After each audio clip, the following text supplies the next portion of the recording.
Bismillahirrahmanirrahim. Assalamu alaikum guys. Hope you all are very fine. I am Zahra Maryam and a very warm welcome to all of you in my YouTube channel Knowledge Seekers. Friends, मैंने आपको अपनी previous videos में बताया tenses के बारे में। Tenses English basic जो tenses हैं उनकी हिस्ट्री, उनका ओरिजिन और उनके जो यूटिलाइजेशन है इन आवर डेली लाइफ, वो मैंने आपको डिटेल में बताया और बड़े ही फ़नी तरीके से हमने उसका स्टार्टअप लिया। जिन बच्चों ने या जिन स्टूडेंट्स ने मेरी प्रीवियस वीडियोस नहीं देखी उनको आप ज़रूर देखिएगा, ताकि आपको आइडिया होगा कि टेंसेस का ओरिजिन क्या है, उनकी यूटिलाइजेशन क्या है और उनमें फ़नी क्या है, what is actually fun in tenses. तो वो आप ज़रूर देखिए, आपको एक आइडियाज़ जो है वो क्लियर हो जाएंगे। तो सबसे जो फर्स्ट स्टेप हमारे पास आता है वो है प्रेजेंट इंडेफिनिट। आज हम उसको डिटेल में देखेंगे, उसके फार्मूलाज, उसके रूल्स और उसकी यूटिलाइजेशन जो है उसके बारे में हम जानेंगे। तो चलते हैं अपने वाइट बोर्ड पे। प्रेजेंट इंडेफिनिट, फ़िल हाल। जो भी स्टूडेंट्स हम अपने हाल में करते हैं, अपने प्रेजेंट में, मीन्स मैं पढ़ाती हूँ, आप खाना खाते हैं, आप पढ़ते हैं, ठीक है। मीन्स सेंटेंस के लास्ट पे ता है, ती है वगैरह आता है, ता हूँ भी आ सकता है, ठीक है। इस तरह के जो वर्ड्स हैं वो लास्ट पे आते हैं। इनका फार्मूला क्या होता है? सबसे पहले आता है subject, then first form of verb. आपको मैंने बताया था अपनी वीडियो में कि प्रेजेंट इंडेफिनिट की प्रॉपर्टी क्या थी? फर्स्ट फॉर्म ऑफ वर्ब, ठीक हो गया। अब इसके साथ हम एस और ई एस का भी एडिशन करते हैं। फर्स्ट फॉर्म ऑफ वर्ब के साथ हम एस और ई एस का एडिशन करते हैं जस्ट इन प्रेजेंट इंडेफिनिट में। देन प्लस ऑब्जेक्ट, सेंटेंस की मेकिंग के लिए लास्ट पे जो वर्ड आता है वो ऑब्जेक्ट होता है। अब ये सब्जेक्ट, वर्ब एंड ऑब्जेक्ट क्या है? सब्जेक्ट कहते हैं काम करने वाले को, ठीक है। अगर हम यहाँ पे इसको देखें तो फाइल, उर्दू में अगर हम इसको देखें तो फाइल बनता है, ठीक है। काम करने वाला, सेंटेंस में कोई भी पर्सन काम कर रहा हो तो वो हमारे पास एज अ सब्जेक्ट है, एज अ फाइल है। देन वर्ब आ गया। वर्ब के बारे में बड़ी डिटेल में मैंने आपको वीडियो में बताया था, वो भी मेरी आप difference between verb and helping verb, वो वीडियो भी ज़रूर देखें, आपको वर्ब्स का आइडिया हो जाएगा। देन रह जाता है ऑब्जेक्ट। ऑब्जेक्ट को कहते हैं मफूल उर्दू में अगर हम देखें तो, ठीक है जी। अब जिस पर काम किया जाता है, जो काम करने वाला है वो तो सब्जेक्ट होगा। जिस ऑब्जेक्ट पर, जिस चीज़ पर काम हो रहा है उसको ऑब्जेक्ट कहते हैं, ठीक है। अब यहाँ पे एक प्रॉब्लम है। प्रॉब्लम क्या है उसका हम सोल्यूशन भी आज निकालेंगे इंशाल्लाह ज़रूर। प्रॉब्लम क्या है? हमें ये नहीं पता कि हमने एस और ई एस किसके साथ लगाना है, ठीक है। सबसे पहले तो इसका रूल्स की तरफ जाते हैं। रूल क्या है? सबसे पहले he, she, it plus singular nouns जो हमारे पास होते हैं उनके साथ हम एस और ई एस का एडिशन करते हैं, ठीक हो गया। ये हमारे पास सिंगुलर नाउन्स हैं। He, she, it plus singular nouns जो होते हैं हमारे पास, उनके साथ हम एस और ई एस का एडिशन जो है वो हम करते हैं। नाउन भी इधर मैं आपको लिख देती हूँ, आपको आइडिया रहेगा, ठीक है।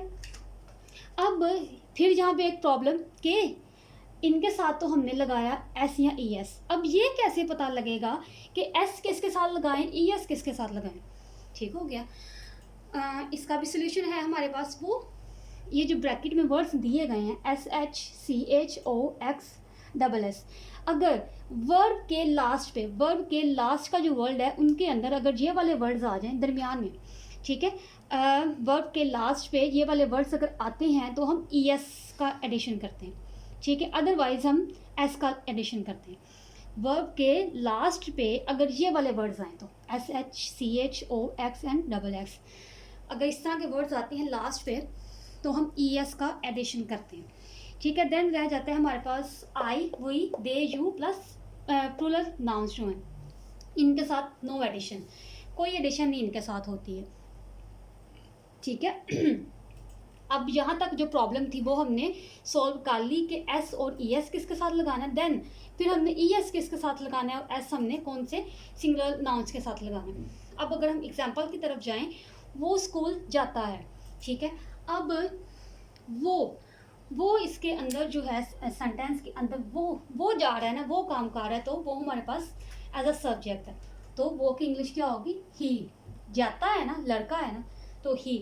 देन हमने लगाना है फर्स्ट फॉर्म ऑफ वर्ब।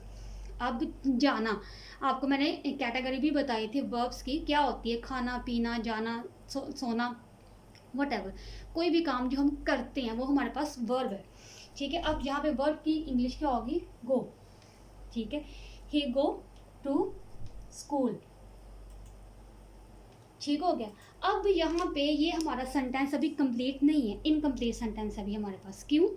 क्योंकि ये प्रेजेंट इंडेफिनिट का एक तो सेंटेंस है, जाता है, ठीक है। और हमने प्रेजेंट इंडेफिनिट का फार्मूला क्या था, हमारे पास रूल्स क्या थे कि हमने ही शी इट के साथ एस या ई एस का एडिशन करना था। अब ये हमारे पास ही आ गया, और अब यहाँ पे गो है वर्ब। अब हमने यहाँ पे एस या ई एस का एडिशन करना है। हमें कैसे पता लगेगा कि हमने यहाँ पे एस लगाना है या ई एस लगाना है? तो चलते हैं अपने रूल की तरफ। ये वर्ड्स इनके दरमियान में देखें, ओ आ गया ना, ये ओ लिखा हुआ, तो यहाँ पे भी ओ आ गया लास्ट पे, तो हम यहाँ पे ई एस का एडिशन कर देंगे, ठीक हो गया। He goes to school. अब ये हमारे पास सेंटेंस जो है ये अब कंप्लीट हुआ है हमारा, ओके। देन हम स्कूल जाते हैं, वो स्कूल जाता है, देन हम स्कूल जाते हैं। तो इधर हम काम कर रहे हैं, हम सब्जेक्ट हैं, तो we go to school, okay. अब यहाँ पे आप एक चीज़ सोचें कि यहाँ भी गो था, यहाँ भी गो था, यहाँ तो हमने ई एस लगा दिया, यहाँ पे हम क्यों नहीं लगा रहे? क्योंकि हमारे पास जो रूल था वो ये था कि आई वी दे यू के साथ हमने कोई एडिशन नहीं करना है। तो वी आ गया, तो वी के साथ नो एडिशन, ओके। अब ये रूल्स जो हैं आपके माइंड में होने चाहिए, ओके जी। तो रूल्स को माइंड में रखते हुए अब हमने कुछ एग्जांपल्स लिखी हैं, उनको हम सॉल्व करेंगे अपने रूल्स को माइंड में रखते हुए। सबसे पहले एग्जांपल क्या है, वो शोर मचाता है, ठीक है। यहाँ पे सब्जेक्ट क्या है? ही, वो शोर मचाता है, ही मचाता है, शोर मचाना, ठीक है। मेक अ नॉइस, शोर मचाने की जो इंग्लिश है मेक अ नॉइस, जो मेक्स अ नॉइस, ओके। अब यहाँ पे हमारे पास ही आ गया।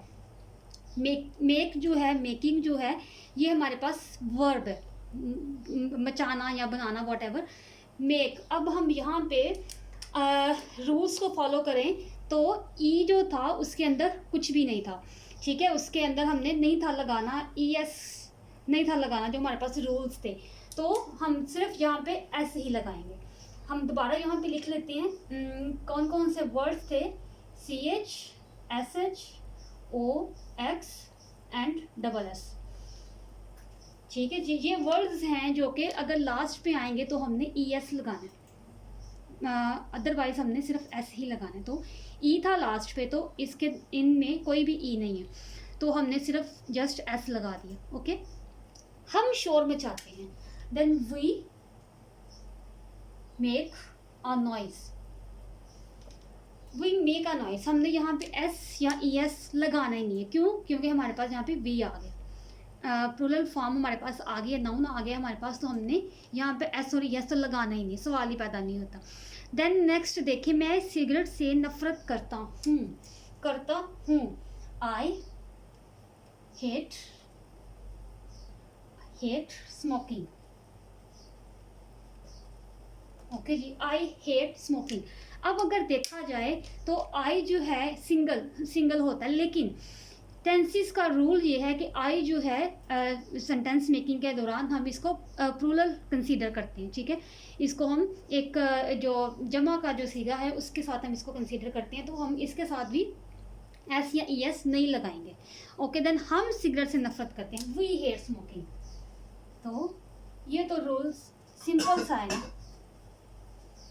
कि हम वी जो है इनके साथ तो हमने एस और ई एस वैसे भी नहीं लगाना, ठीक हो गया। ये कुछ एग्जाम्पल थी, ये कुछ रूल्स थे, इनको आप माइंड में रखिएगा, और इनको माइंड में रखते हुए ही हम प्रेजेंट इंडेफिनिट का जो टेंस है, फेल हाल का जो टेंस है, उसको हम उसकी जो मेकिंग है वो हम कर सकते हैं, ठीक है। अगर हम ये रूल्स ही माइंड में नहीं रखेंगे तो हमारी मेकिंग जो है वो बिल्कुल रॉन्ग हो जाएगी, ठीक है।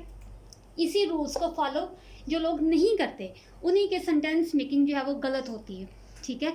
तो बड़ी डिटेल में मैंने जो आपको बता दिया कि इनका रूल क्या है, इनका फार्मूला क्या है, इनका स्ट्रक्चर क्या है, इनकी मेकिंग क्या है, ठीक है। अब इसको माइंड में रखिएगा, और अपनी नेक्स्ट वीडियो में मैं इसका जो नेगेटिव पार्ट है, ये तो हमने सिंपल पार्ट किया ना यहाँ पे, उसका जो नेगेटिव पार्ट है, फिर इंट्रोगेटिव है, फिर इंट्रोगेटिव प्लस नेगेटिव है, ठीक है, फिर हम उसकी आगे से डिटेल देखेंगे अपनी नेक्स्ट वीडियोस में। तो hope you understand all these tenses very well. Okay, अल्लाह हाफिज़, टेक केयर।